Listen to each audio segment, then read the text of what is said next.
Mga kabunyog, mga kababayan, welcome sa isa na namang episode ng ating Attorney Enzo Bunyog. Napapanood din tayo sa isa pa nating social media platform, Informador, FB page. O mga kabunyog, itong ating bagong Facebook page at YouTube channel na ito, dito mga hindi lang isang topics hindi lang isang topic ang dinidiscuss ko.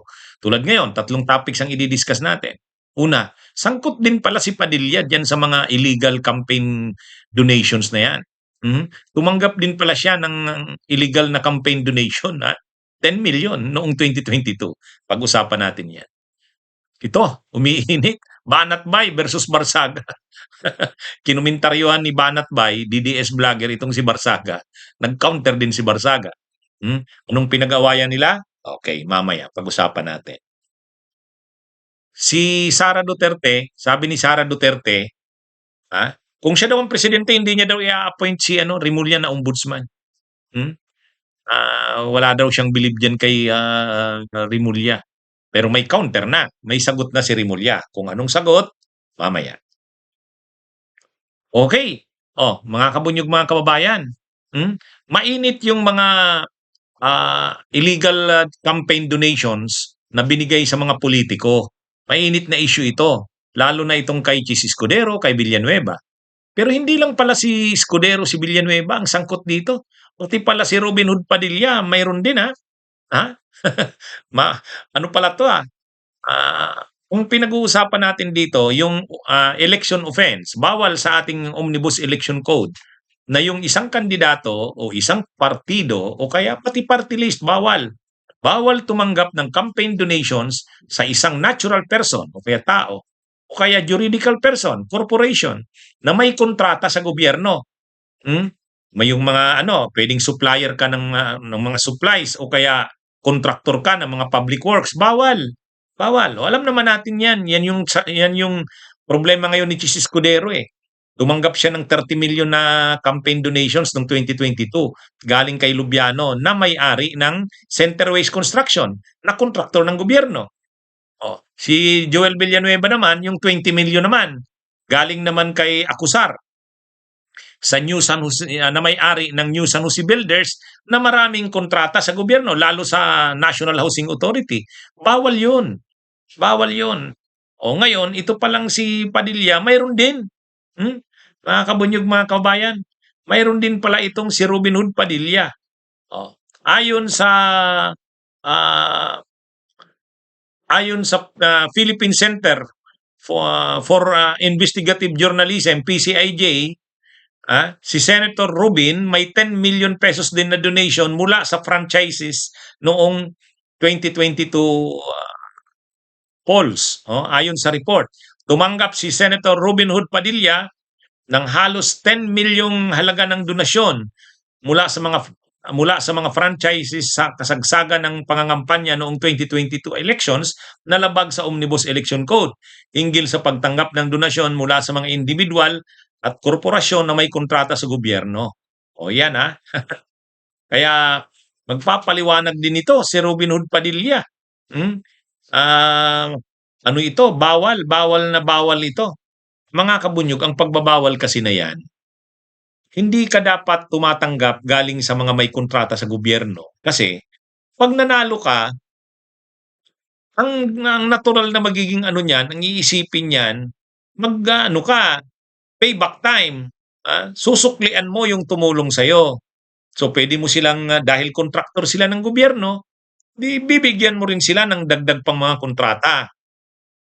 Pwede silang maging supplier o kaya kontraktor sa mga public works. Kaya yan hindi pinapayagan ng batas yan. Election offense yan sa ilalim ng Omnibus Election Code. Itong si Robin, ano to? Tumanggap din pala ng donation. Actually, ang isa nga diyan na nag-donate kay Rubin, yung Department of Agriculture Secretary na ngayon, si Chu Laurel. May-ari yan ng isang malaking mega fishing company, yung Frabel ba yun? Oh, nag-donate siya. Nag-donate siya ng mga ano, ng pera. Isa siya sa mga nag-donate kay Robin Padilla. Yan si ah, Francisco ba 'yon? Francisco Chu Laurel. Yung DA secretary ngayon. Ano yan eh, bilyonaryo yan, mayaman yan, may-ari yan ng ano, ng Fravel nga, yung negosyo sa fishing. Hmm. Ngayon, maraming kontrata yan sa gobyerno. Maraming kontrata yan. Tapos nag-donate siya. Yang kumpanya na yan ni Fravel, nag-donate kay ano, o si ano mismo, si Chu Laurel mismo, nag-donate kay Robin Hood Padilla. Ha? Ah, Dati na silang magkilala, panahon ni Duterte. Panahon ni Duterte. So ngayon, dapat imbestigahan yan. Kaya maraming masasang actually si ano din, si Ben Bitag Tulfo, mayroon din tayong ano, napanood na vlog, ano, ni Banat Bay, napanood natin, ano rin eh, itong si Ben Bitag Tulfo ay may mga nag-donate din ng mga contractors. Ah, May mga kontrata rin sa gobyerno. Marami talaga ang mahahagip dito sa anong ito. Maraming mahahagip. So hindi lang ito si Chis Escudero. Hindi lang si Joel Villanueva. Pati pala itong mga tulad nila Rubin Padilla. Dapat istrikto itong may enforce ng COMELEC. ah, Kasi ano to eh, itong mga nangyaring ito na mga anomalya sa flood control, itong sa mga infra, kakabit na yan dyan eh. Kakabit na yan. Magtutulong ka, ah, kontraktor ka sa gobyerno, may mga kontrata ka, supplier ka o kaya kontratista ka ng mga public works, magbibigay ka ng donation, tulong sa mga politiko. Hmm? Pag nanalo yung tinulungan mo, papalitan yan ng maraming mga proyekto. Ay di ba, yun nga si Lubiano. Si Lubiano, halos lahat ng mga proyekto sa Sorsogon, ang may hawak si Lubiano. At dapat ngang tingnan, malamang yung mga proyekto sa ilalim ng insertions ni Chis Escudero, ang kontraktor din na nakakuha ng mga proyekto ay si Lubiano rin. Malaking posibilidad niyan. Yan yung dahilan kaya binabawal yan. Kaya lang, ito rin palang si Robin Hood Padilla, akala mo si Robin Hood Padilla nagmamalinis. Pag sabing ibukas ang salin, kaagad-agad sabi niya rin, siya rin daw, ito na yung salin ko, binubukas ko. Akala mo naman kay Robin Hood Padilla, wala siyang mga issue sa kanya. Ito na yung isang issue sa kanya. Dapat sagutin niya rin.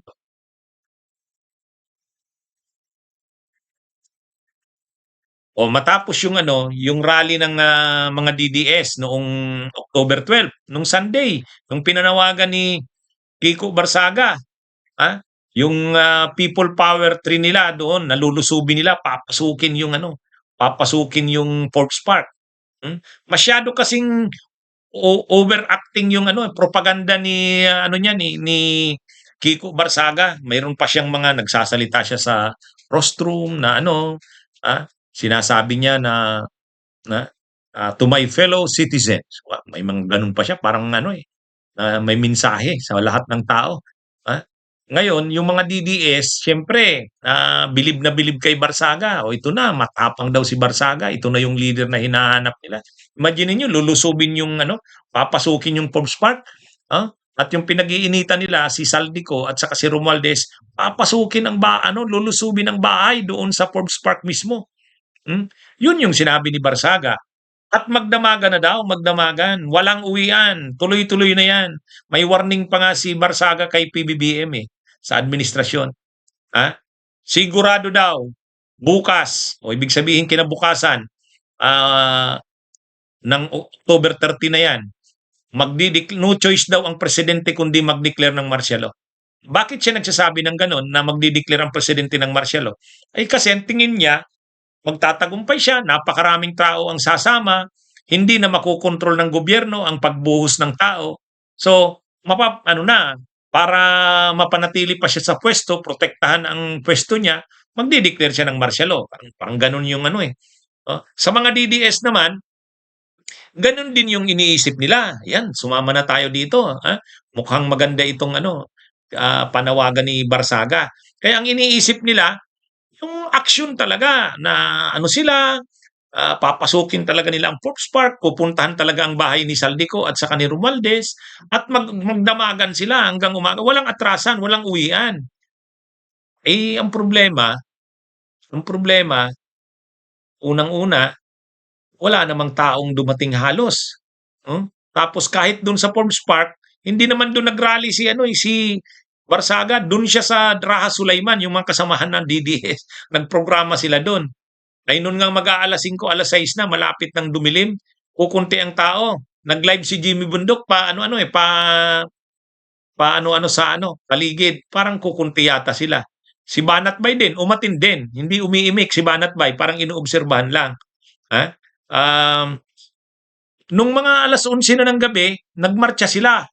Ang problema pa dito kay Barsaga, Hmm, napunta doon sa Dasmariñas Village ay talagang ano bang ano bang klase itong parang pinagluloko sila nito ni Barsaga. Sabi ni Barsaga, "Sorry, mali ako. Hindi Dasmariñas Village pala 'to. Dapat sa Forbes Park tayo." Oh. Tapos pumunta sila ng Forbes Park, hindi naman nagtagal.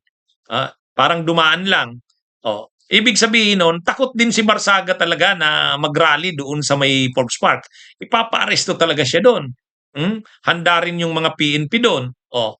Ngayon, ang masaklap dito ganito, pagdating nila ng Dasmariñas Village at ilang minuto doon sa Forbes Park, nung mga 12:30 na ng madaling araw yon, nasa kainitan pa rin nag-ano pa, nagsasalita pa yung mga leader ng ano, yung mga speakers ng mga DDS kahit kunti sila, yung mga vloggers nila, mga content creators na DDS, talagang ano sila, ano sila, ang dami nilang content na nagawa, mga reels, kung ano-ano. Nagpiesta sila, may maganda dahil may content sila, may nakukover silang action. O ang problema, si Barsaga, nung mga 12:30 na, sumakay na sa ano niya, mamahaling sasakyan. Kasama ang mga alalay, umuwi na. O ngayon, dito ngayon, nagkukomentaryo itong si Banat Bay. Sabi ni Banat Bay, ito yung komentaryo ni Banat Bay. Actually, napanood ko rin yung live ni Banat Bay niyan eh. Ilang beses ko narinig sa kanya, sabi ni Banat Bay. And it reminded me, kaya medyo dun pumutok yung ugat ko na ang sinasabi niya, he is willing to die for his country. Nung nire-rewind ko na, willing to die, bakit ka umalis agad for your safety? O yun. Yun ang comment ni Banat Bay. Naiwan yata sila Banat Bay. Iniwan yung mga taga-sunod niya. Hindi na nga yata nagpaalam. Umalis. Nakita yon, na-cover ng live TV yung pag-alis ni Barsaga. O, sinabi na, umalis na si Barsaga. Tapos bigla pang umulan, ang naiwan na lang na DDS na nag-rally, 50, sabi ng GMA. O ngayon, ang comment ni Barsaga, sabi ni Banat Bay, sabi ni Barsaga, hindi ako full-time vlogger katulad mo. Kayo na lang mag-rally dyan sa susunod kung gusto nyo hanggang madaling araw. Ay, awang ko. Nagkakaanuhan ito. Pero si Rocky, bilib na bilib dyan kay Kiko Barsaga.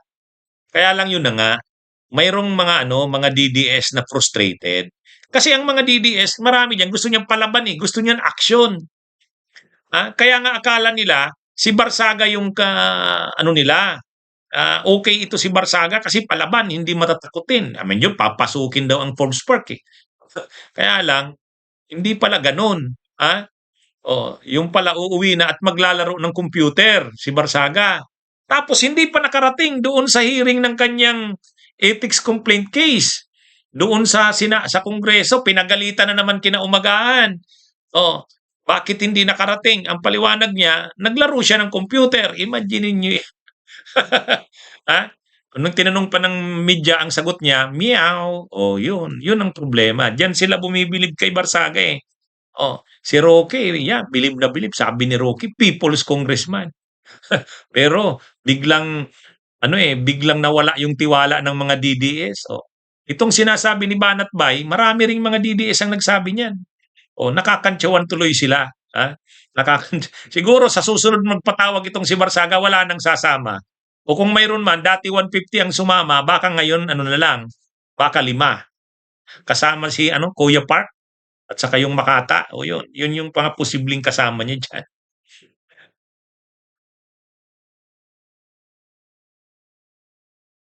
Oh, mga kabunyog, ito last na topic natin. Ay 'di ba si Sara Duterte nagkomentaryo kay Rimulya?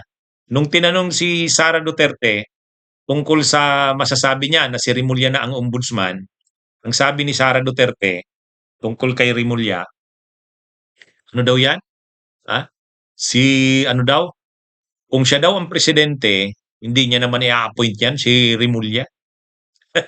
Wala naman daw 'yan si Rimulya, kaya hindi daw siya diyan bilib kay Rimulya, eh. Hmm. Ngayon, alam naman natin kung bakit ayaw ni Sara kay, Rimulya. Eh, talagang si Rimulya, nakita naman na nila Sara Duterte kung anong mga ginawa ni Rimulya. Kinasuhan si Bantag, kaya nga nagtatago si Bantag ngayon. Si Tevez, kinasuhan din si Arnie Tevez, so nakakulong ngayon. Si Kibuloy, oh, kinasuhan din, o yan, nakakulong din ngayon. Si Duterte, oh, pinaaresto si Duterte, ay ayun, nandun na sa ICC. Kalagagawan lahat yan ni Rimulya. Si Rimulya ang nasa likod ng lahat ng yan. Alam ni Sara yan. At alam ni Sara na yung pagkaka-appoint kay Rimulya sa ombudsman, magiging sakit ng ulo nila yan. Kaya mainit talaga ang ulo ni Sara Duterte kay Rimulya. Kaya nga ang sabi niya, kung siya daw ang presidente, hindi niya naman i-appoint yan. Siyempre may halong may insulto yan. Pero may halo rin yan na kut siya kay Rimulya. At sinabi pa ni Rimulya, bubusisiin ang salin ni Sara at saka yung confidential funds ni Sara iimbestigahan.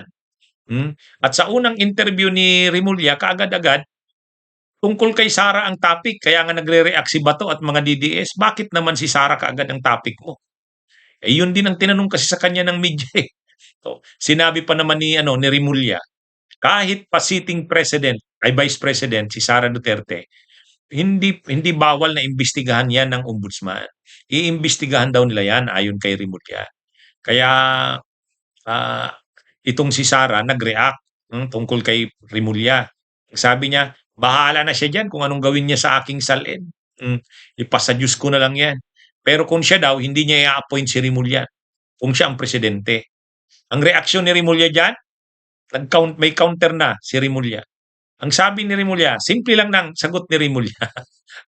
Eh kung siya naman daw ang kung presidente naman daw si Sara, hindi naman daw siya mag-a-apply na ombudsman. O, yun naman ang sagot ni Rimulya. Okay itong banatan ng dalawang ito, ni Sara sa ni Rimulya. Pero simula pa lang yan.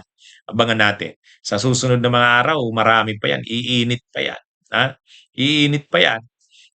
Itong si Rimulya, sabi niya, oh, kung yun daw ang sabi sa kanya ni Sara, na hindi siya i-a-appoint, eh kahit naman daw siya, hindi rin daw siya mag-a-apply na ombudsman kung presidente si Sara.